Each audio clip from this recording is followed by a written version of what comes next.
Bom, vamos lá então, pessoal, voltando ao segundo vídeo. São 2 vídeos de 15 minutos, rapidinho para vocês terem uma noção geral do que é mais importante. Causas de exclusão do crédito tributário, anistia e isenção. Primeira coisa, anistia e isenção, imagine as causas de exclusão como uma barreira que impedem o lançamento.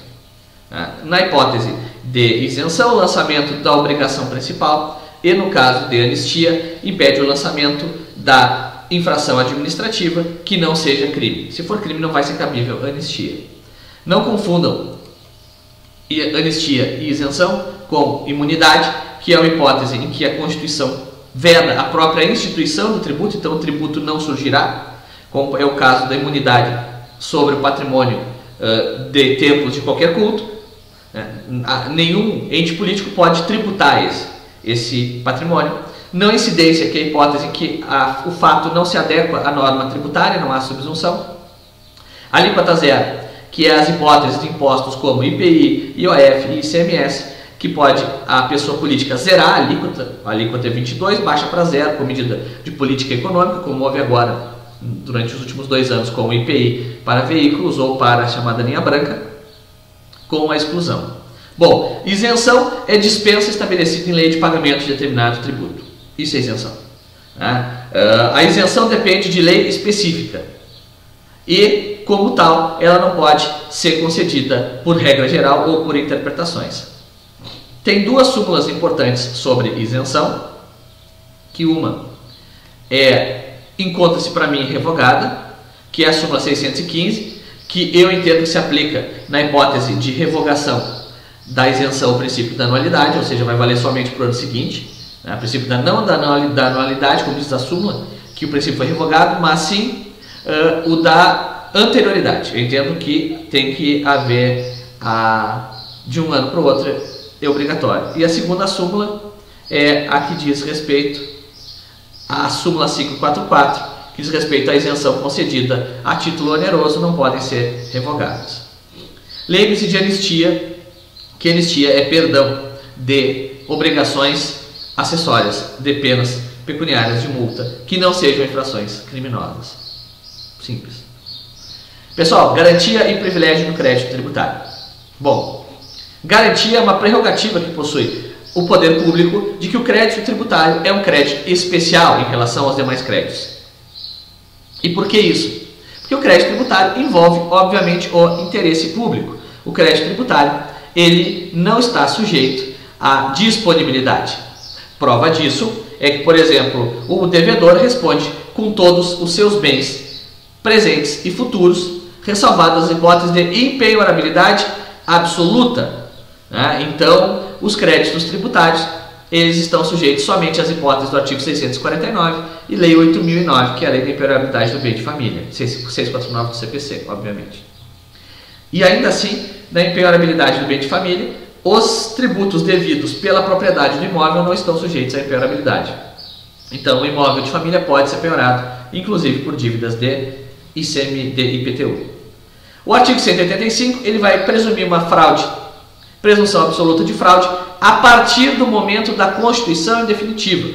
Se lá no direito civil, no direito processual civil, eu vou ter a fraude de execução a partir da citação do devedor e desde que registrada a penhora, ou na ausência de registro provada a má-fé, no direito tributário, me basta, para fins de presunção de fraude e execução, o mero lançamento definitivo. Então a presunção iure et iure é uma presunção absoluta, que não cabe prova em sentido contrário. Então, cuidem bem nisso. Essa é uma grande diferença do processo civil para a execução fiscal. O artigo 185, ele permite, não é 175 linear, é 175 A maiúsculo. Ele permite a decretação de indisponibilidade na hipótese de devedor tributário já citado, que não tenha nomeado os bens a penhora ou que não tenha sido localizado os bens para a constrição. Então, essa indisponibilidade é como se fosse um bloqueio geral de todos os bens comunicado aos órgãos públicos, registro de imóveis, Detran, Banco do Brasil, Banco Central para fins do Bacen-Jud, e faz uma indisponibilidade. Não chega a ser uma penhora, mas impede que esses bens sejam alienados, sejam transferidos, e com isso a Fazenda Pública poderá ir lá e fazer a penhora. Essa é uma das principais garantias. Preferências só tem lógica em falar em preferência quando eu tiver mais de um credor. Se eu tenho só um credor, não tem lógica. Eu tenho mais de um credor e um único devedor. O crédito tributário prefere a qualquer crédito tributário, ressalvados acidentários e trabalhistas, independente da ordem de penhora. Isso que eu quero que vocês compreendam. O crédito tributário, ele tem preferência independente da ordem de penhora. Então imaginemos que uma penhora foi realizada em 1º de março de 2011 por um credor particular, a segunda penhora em 1º de abril de 2011, também de um credor particular, e a terceira penhora foi realizada em 1º de maio de 2011, também só que essa foi realizada pela Fazenda Pública. O bem foi a leilão no processo do primeiro credor. Foi arrematado, arrecadou 100 mil reais, vem a Fazenda Pública e diz, olha, eu tenho preferência, eu vou receber primeiro. Qual o valor do meu crédito? 200 mil. Então o dinheiro vai todo para a Fazenda. Então essa é a lógica. Eu pessoalmente, STJ, tenho entendimento de que não basta a preferência, tem que ter penhora sobre o mesmo bem. Então a Fazenda Pública, independente da data de penhora, mas a Fazenda Pública somente pode levar o bem se tiver penhora. Então, lembre-se que não há concurso entre pessoas políticas, não há concurso de credores, a preferência é organizada na forma do artigo 187, parágrafo único do Código Tributário Nacional, primeiro a União, depois os Estados, Distrito Federal, conjunto e prorata, e por fim os municípios, conjuntamente e prorata. Prorata é na proporção dos seus créditos, caso vocês não tenham lembrado. No concurso universal de credores, que é a falência, o crédito tributário também é privilegiado, só que ele deixa de ter um privilégio praticamente absoluto para ser o quarto na ordem de pagamento. Primeiro, na falência, paga os extra-concursais. Segundo, acidentários sem limite. Terceiro, trabalhistas até 100 salários mínimos. Quarto, créditos com direito real. E, por fim, os créditos tributários. Você sabe minha posição sobre isso.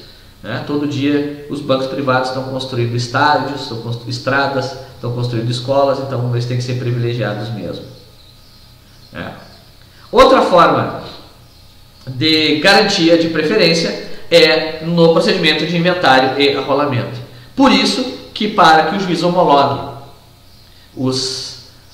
homologue a partilha e espécies formais, é obrigatória a apresentação de certidão negativa de tributos federais, estaduais e municipais, porque antes de pagar os herdeiros, obrigatoriamente devem ser pagos os créditos tributários. Bom, dito isso, a gente entra em administração tributária. E já caminhamos para os 7 minutos finais. Gente, a administração tributária, ela tem a lógica da fiscalização, que tem competência, poderes, deveres e procedimentos. O que eu quero que vocês lembrem? É uma prerrogativa da administração a fiscalização. Por isso que o sigilo empresarial não se aplica à administração. É o que vai dizer o artigo 195 do Código Tributário, que vai dizer que a Fazenda Pública tem pleno acesso a qualquer livro, documento ou papel de efeito comercial ou empresarial. E se o empresário ou a sociedade tiver naqueles documentos indícios de fraude e ele tem direito que não exibi-lo com base no princípio da vedação a produção de provas contra si? Tem. Ele não é obrigado. O que isso vai gerar? A administração pública poderá presumir contra ele no âmbito tributário, poderá aplicar sanções administrativas. Mas é isso. Ele continua com o direito. Lembre-se, as prerrogativas de fiscalização da administração pública não permitem que ela viole os direitos fundamentais. Ainda existe a cláusula da reserva de jurisdição. O STF decidiu isso no HC 93050, que eu sempre digo em aula, de que os agentes da Receita Federal invadiram um quarto de motel e apreenderam os computadores sem mandado judicial, e aquelas pessoas obtiveram habeas corpus para declarar aquela diligência da Receita Federal, que gerou um processo de natureza criminal. Pois bem, pessoal, dívida ativa. Dívida ativa é o termo usado para designar os créditos dos entes públicos. Eu vou ter a dívida ativa tributária e a dívida ativa não tributária. Ambas serão executadas por meio de execução fiscal. A diferença é que a dívida ativa, para fins de direito tributário, ela goza, além das prerrogativas próprias da administração, das prerrogativas do crédito tributário. Então essa é a grande diferença. Dívida ativa, após a constituição em definitivo do crédito tributário, esse crédito ele vai ser inscrito no livro da dívida ativa. Isso se chama inscrição em dívida ativa. É um livro que hoje pode ser substituído por arquivos de natureza eletrônica, não precisa ser necessariamente um livro físico. Bem, quando for executado, vai ser expedida uma certidão da dívida ativa. Essa certidão é a chamada CDA e ela tem uma presunção relativa de certeza, exigibilidade e liquidez. Então, a administração pública, ela diferentemente do particular, ela cria os seus próprios títulos. Esse título é a certidão da dívida ativa, que ela vai ser executada e ela goza de presunção de certeza, liquidez e exigibilidade. O que isso significa do ponto de vista processual? Significa que a inversão do ônus da prova cabe ao sujeito passivo, ao executado, comprovar as irregularidades na certidão da dívida ativa. A Fazenda Pública não precisa comprovar a existência e a validade da legislação. Presume-se em favor a ela, mas admite prova em contrário. Lembrar, súmula 392 do STJ. A certidão da dívida ativa pode ser substituída até a prolação da sentença de embargos, quando se tratar de erro material ou formal. O que não pode é substituir a certidão da dívida ativa para trocar o sujeito passivo da execução. Isso não cabe. O que é comum de acontecer? O município entra com a CDA com o nome do proprietário e depois pretende executar o atual possuidor. Não pode, porque está trocando o sujeito passivo. Então ele tem que cancelar aquela CDA e emitir nova certidão da dívida ativa e proceder nova execução fiscal. E por fim, gente, para nós encerrarmos, nós vamos falar das famosas certidões negativas. A gente fala certidão negativa no termo geral. É prerrogativa da administração pública exigir a prova de quitação dos tributos em uma série de operações. Homologação de inventário e partilha, para participação em processo licitatório, para participação, para homologação do quadro geral de credores da falência, uma série de situações. Bom, eu vou ter 3 tipos de certidão. Então, há hipóteses: deferimento de recuperação judicial, extinção das obrigações do falido, condição da sentença de partilha e adjudicação, celebração de contrato com a administração pública ou participação em licitação. Eu vou ter 3 tipos de certidão.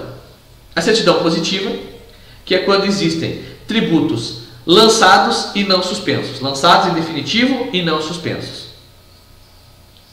Ou seja, ele é positivo, o sujeito deve e não pagou. A segunda é a certidão negativa, que a certidão negativa ela não quer dizer a inexistência de débitos tributários. Ela quer dizer que no momento da expedição da certidão não haviam sido lançados créditos tributários contra aquele sujeito. Por isso que a certidão negativa geralmente tem prazo de 90 dias. Então eu posso ter uma certidão negativa hoje e amanhã a minha certidão não ser negativa, porque existirão tributos lançados. E por fim, eu posso ter a certidão negativa com efeito de positiva, que é o artigo 206 do CTN, que ocorre quando o sujeito tem o débito tributário, mas esse débito tributário encontra-se suspensa a sua exigibilidade ou ele está sendo executado com penhora de bens sujeitos a cobrir toda a dívida. Então, nesses casos vai ser emitida a certidão positiva com efeito de negativo. Em relação às certidões, cuidem a súmula 446 do STJ, que vai dizer que declarado e não pago o débito tributário pelo contribuinte, é legítima a recusa de certidão negativa ou positiva com efeitos de negativa. Isso porque nós vimos lá atrás, e a gente não cansa de repetir, nos tributos sujeitos a lançamento por homologação, efetuada a operação e concordando com a administração, não há necessidade de nenhum outro procedimento na hipótese de não pagamento. Então, pessoal, te encerra aqui o nosso segundo vídeo, deu 15 minutos também, são 2 vídeos de 15, boa sorte na prova, dizer que foi um prazer ter sido professor de vocês nesse semestre, sei que vocês estão concluindo o curso, que tenham boa sorte, tenham um bom futuro nessa carreira que eu abracei aos 18 anos, me formei um pouco depois, mas entrei na faculdade com 18 e não me arrependo um dia de ter optado pelo direito. Boa sorte e tudo de bom para vocês.